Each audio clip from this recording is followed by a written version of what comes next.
Venir à la question en rapport avec la trajectoire politique de Bello Maïgari, il faut le rappeler, qui annonce avec toute son équipe la fin de la plateforme d'action gouvernementale entre le Rassemblement démocratique du peuple camerounais, le RDPC et l'Union nationale pour la démocratie et le progrès.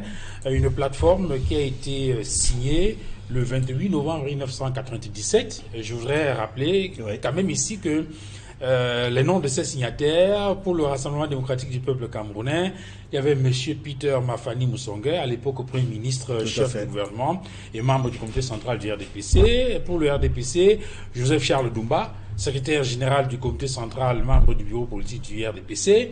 M. Pierre Moukoko-Mbonjo, directeur du cabinet du Premier ministre, Christophe Mienzok, conseiller par intérim auprès du secrétaire du comité central du RDPC. C'est les signataires pour le compte du RDPC. Pour le compte de l'UNDP, il y avait M. Maïgari Bello Bouba, président national de l'UNDP, M. Célestin Bedzigui, vice-président de l'UNDP, qui, il faut le rappeler, depuis lors a repris son autonomie dans son parti politique, à l'époque le PAL, le docteur Jules Ebumbu, qui à l'époque était le vice-président de l'UNDP, et bien sûr M. Issa Bakari, qui était membre du bureau politique de l'UNDP. Et cette plateforme, il faut le rappeler, portait sur un certain nombre de points.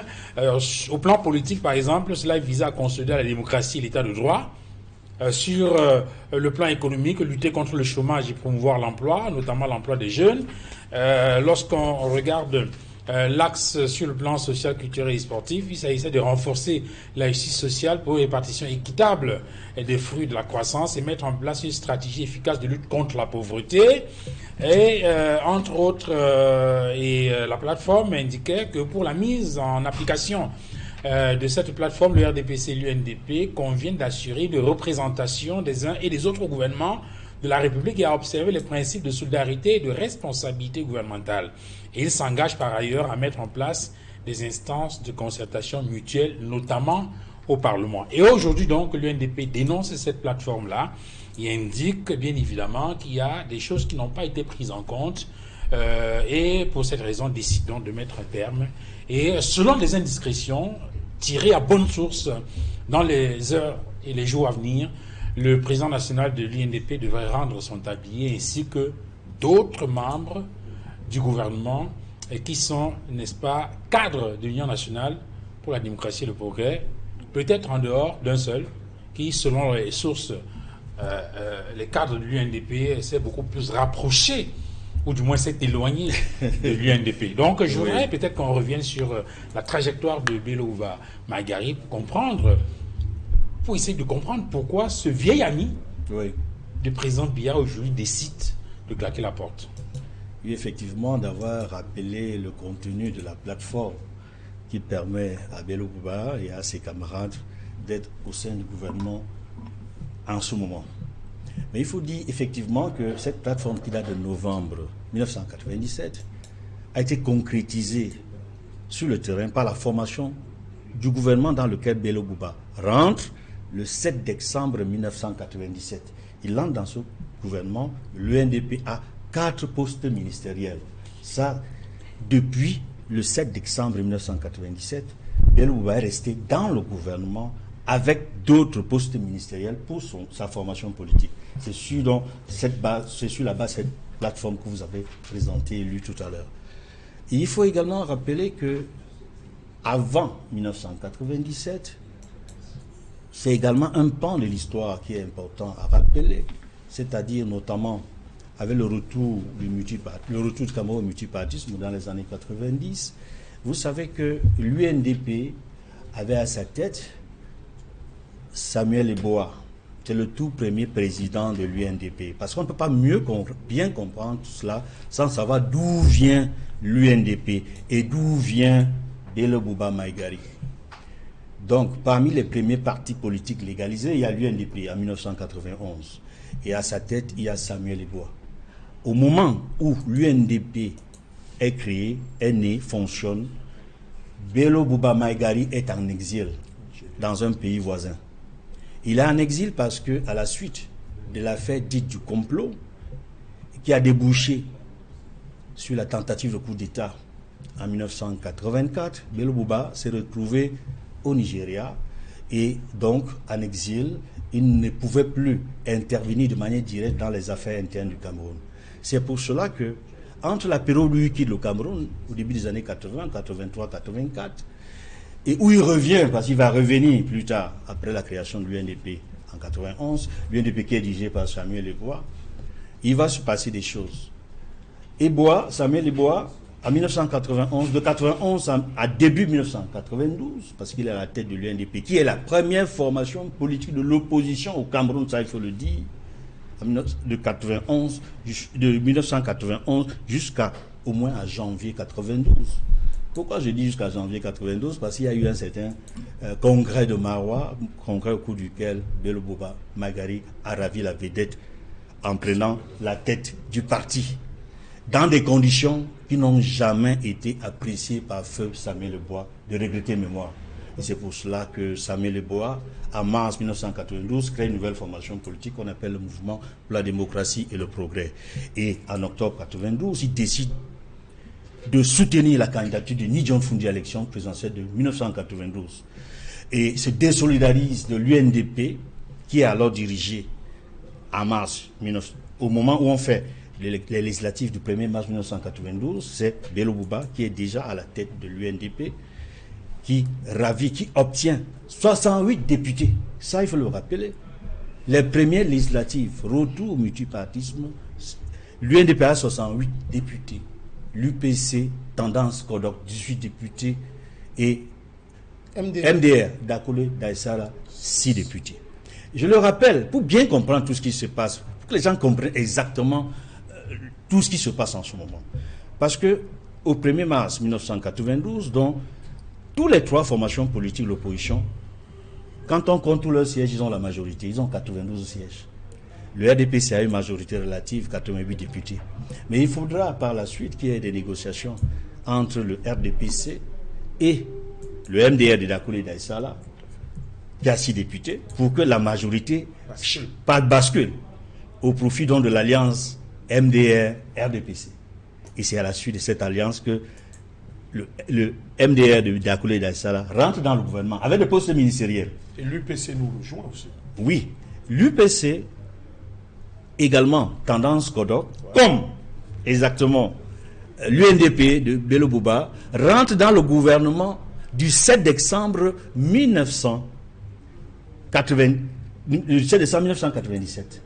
Non, là-bas, 97, ça c'est Bello Bouba. Mais à partir de 92, c'est l'UPC qui entre dans le gouvernement avec Kodok et qui obtient d'autres postes ministériels également. Parce que l'UPC entre dans le gouvernement avant l'UNDP. C'est lorsque Bello Bouba se rend donc compte que le MDR et l'UPC sont rentrés dans le gouvernement, bien qu'il ait décidé de boycotter la présidentielle de 97, bien qu'il ait, il faut le rappeler également, décidé à travers ce boycott-là, parce qu'il n'était pas le seul à boycotter les élections de 97. Il y avait également le SDF et l'UDC. Toutes les trois formations politiques avaient boycotté les élections de 97. Mais il décide, malgré le boycott de la présidentielle, n'est-ce pas, d'entrer dans le gouvernement, parce qu'il se rend compte que le MDR et l'UPC l'ont précédé en rentrant dans le gouvernement. Il fallait qu'il rentre également dans le gouvernement. Donc c'est comme ça qu'il, sur la base d'une alliance entre l'UNDP et le RDPC. Edmond, s'il te plaît, sans te couper, il faut rappeler qu'en 92, lors des élections présidentielles, l'UNDP n'a pas 20% aux élections, mais ils ont eu 86 députés. Oui, 68, j'ai dit 68, je l'ai dit tout à l'heure. Mais ils ont eu au présidentiel un très faible score. Oui, je l'ai dit, parce qu'il faut le dire également, s'il faut rentrer en 92, il faut rappeler qu'à l'élection du 11 octobre 1992, Bello Bouba est bel et bien candidat. Tout à fait. Il ne participe pas à la dynamique de l'Union pour le changement.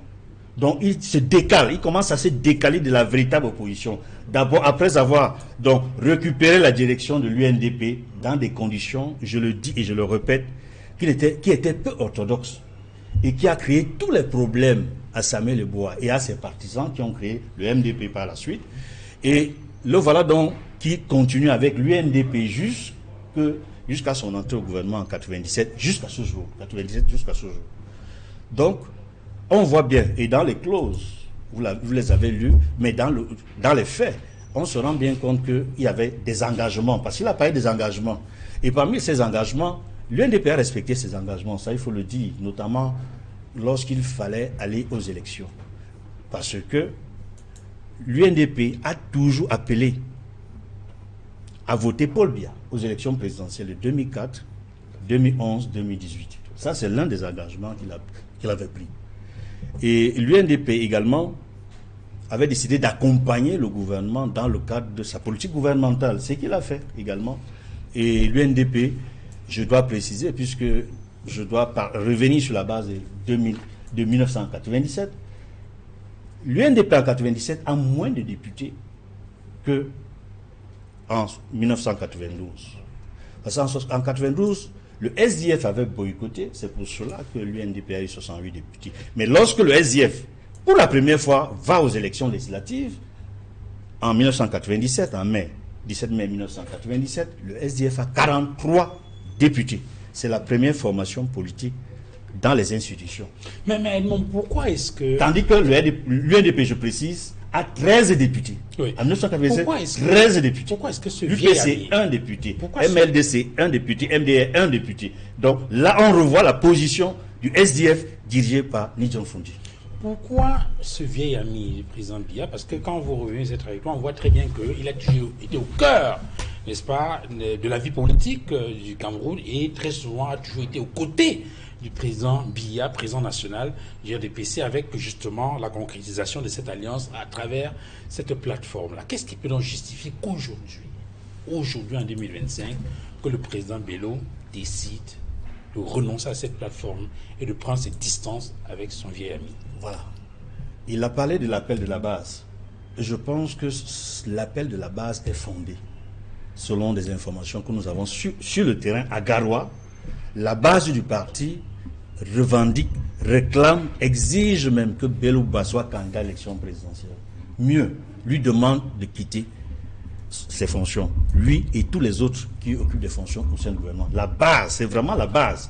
Ça bouillonne à la base. Ils veulent qu'il y ait une candidature à l'élection présidentielle.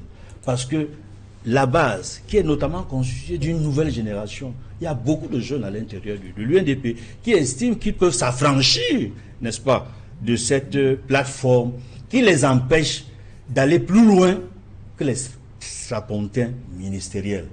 Et je précise que la plateforme n'interdit pas à l'UNDP de compétir pour les élections locales, notamment les élections législatives et municipales, où l'UNDP a régulièrement eu des députés, des mairies, des communes. Mais la base veut que l'UNDP ait, comme il l'a dit lui-même à sa récente rencontre de Yaoundé, qu'il soit candidat. Et là, il a respecté. Maintenant, qu'est-ce qui fait problème avec le RDPC, avec cette relation qui a duré quand même au moins 18 ans. 28 ans. 28 ans, pardon. 29. Non, 28 ans. 28 ans. 28 ans, depuis 97. En 2025, c'est 28 ans. Oui, ça fait quand même 28 ans et c'est beaucoup. C'est un signe, c'est un engagement et c'est un signe même de loyauté. Il a dit, ça fait partie, n'est-ce pas, des engagements pris. Ce qui se passe aujourd'hui tourne autour d'une ou deux choses. La première chose, c'est que Bello Bouba, dans sa plateforme avec UNDP, RDPC, se rend compte que celui qui dirige le RDPC se retrouve dans une situation très complexe. C'est-à-dire, il n'y a plus de visibilité. Il n'y a pas eu d'autres rencontres depuis un certain temps entre l'UNDP et son leader et le RDPC et son leader. En tout cas, les plénipotentiaires ou les émissaires des deux formations politiques, depuis la plateforme, ne se sont pas régulièrement retrouvés pour faire le point de la situation. Et récemment, Bello Bouba a démontré que aujourd'hui, cette plateforme n'a pas été respectée par son partenaire qui est au pouvoir. Ça s'est dégradé progressivement à son détriment, au détriment de l'UNDP et à son image sur la scène politique camerounaise. Ça, c'est la première raison.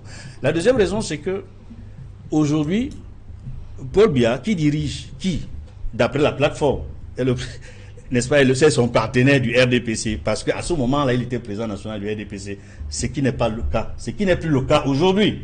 Paul Biya n'est plus le président national du RDPC depuis novembre 2021. Parce que le dernier bureau politique du RDPC avait prorogé, n'est-ce pas, le mandat de toutes les instances dirigeantes, y compris du président Paul Biya, président national du RDPC. Mandat, l'instance du bureau politique, c'est en 2016. Donc en prorogeant de 5 ans, cela fait qu'en novembre 2021, le comité central du bureau politique, le président national du RDPC sont forclos. Ils ne peuvent plus, n'est-ce pas, exiger ou prendre des décisions Au nom du RDPC. au nom du RDPC, en cette qualité-là. J'ai dit depuis 2021. Je vous en prie, permettez-moi de m'exprimer. Vous aurez le temps de vous exprimer. J'ai dit que toutes les instances dirigeantes du RDPC sont forclos, aujourd'hui ne peuvent plus agir au nom du RDPC. La preuve, c'est que l'affaire est en justice. On en était là, qui est un militant de cette formation politique, qui est, n'est-ce pas, conseiller municipal à Monatélé, a saisi la justice. L'affaire est devant les tribunaux pour démontrer que Paul Biya ne peut plus convoquer le Congrès, parce que c'est le Congrès qui investit. Et Belouba observe cela. Il se rend bien compte qu'il y a un problème avec son partenaire de la plateforme. S'il ne peut plus convoquer le Congrès, la plateforme n'a plus de sens. C'est-à-dire qu'un des éléments essentiels qui faisait en sorte qu'il puisse convoquer le Congrès, être président national du RDPC, parce que c'est entre les deux formations politiques, son partenaire est dans une situation où il ne peut plus efficacement travailler avec lui. Et la dernière, si je dois dire, le dernier point qu'il faut évoquer pour justifier que Belouba puisse se retirer, c'est qu'il n'y a plus aujourd'hui, en réalité, entre les deux hommes politiques, cette entente, j'allais dire cette convivialité, qui faisait en sorte que ces deux hommes politiques qui se connaissent très bien pour avoir travaillé dans le passé avec le président Amadou Ahidjo, l'un pour avoir été Premier ministre Paul Biya avant de devenir président de la République, lui pour avoir été Premier ministre de Paul Biya, c'est-à-dire les relations se sont dégradées. Ils ne se rencontrent pratiquement plus. Il n'y a plus des échanges, même informels. Parce que, visiblement, le président Paul Biya n'est plus accessible. Et je rentre dans le terme accessible pour vous dire qu'en réalité, et là je partage avec d'autres panélistes sur le plateau, cette inaccessibilité pour les collaborateurs du chef de l'État, pour le Premier ministre, pour les membres du gouvernement de Paul Biya, parce que visiblement, il n'a plus tous les moyens, toute la capacité nécessaire à agir dans les fonctions qu'il occupe. Et on le voit, il y a des faits qui le montrent, qu'il n'arrive plus à agir. Parce que depuis l'élection présidentielle de 2018, il n'y a pas eu de conseil ministériel. Depuis janvier 2019, il n'y a plus de conseil ministériel. Il n'y a pas eu de conseil supérieur de la magistrature depuis août, n'est-ce pas, 2020. Et on sait l'importance de ces deux instances dans la conduite normale du fonctionnement de l'administration, du gouvernement, mais aussi de l'administration, de la justice, qui est, il faut le dire, le régulateur social. Si la justice ne peut pas fonctionner, si le gouvernement ne peut pas fonctionner normalement, parce que le président de la République n'arrive pas à implémenter, à suivre, à faire en sorte que les ministres respectent leur feuille de route. Rien ne marche, c'est l'immobilisme, c'est l'inertie qui est constamment décriée par le chef de l'État, qui sont la règle aujourd'hui. Il n'y a même pas eu réaménagement ou remaniement ministériel lorsque on voit des ministres décédés, notamment le ministre des Mines qui était décédé. Pourquoi il n'est pas remplacé? Et récemment, je ne sais pas si c'est vrai ou si c'est un fake news, on nous apprend que Issa Chiroma, qui a quitté le gouvernement, a été remplacé, n'est-ce pas, par un autre ministre. Et c'est un communiqué qui nous annonce le remplacement de Issa Chiroma. Secrétariat du Premier ministre. Oui, le secrétariat du Premier ministre. Je vais vous aider. Communiqué. Je vous aide. C'est un communiqué qui date du 27 juin 2025. Le secrétaire général des services du Premier ministre communique en exécution de très hautes instructions de son Excellence, Monsieur le Président de la République. Le Premier ministre, chef du gouvernement, a chargé Monsieur Mounouna Foutou, ministre de la Jeunesse et de l'Éducation civique, d'assurer la continuité du service public au ministère de l'Emploi et de la Formation professionnelle. Yaoundé, le 27 juin 2025, signé le secrétaire général des services du Premier ministre Fouda Séraphin Magloire. Merci Edmond pour cette sortie. Je voudrais juste préciser, vous avez utilisé un ensemble de mots. Oui, immobilisme, possible, inactivité, d'accord, mais incapacité, je ne sais pas si vous avez les moyens suffisants pour pouvoir apprécier la capacité du président de la République à continuer à exercer ses fonctions ou pas. Donc je recuse le mot incapacité, mais peut-être d'accord avec vous sur l'immobilisme et l'inertie. Alors,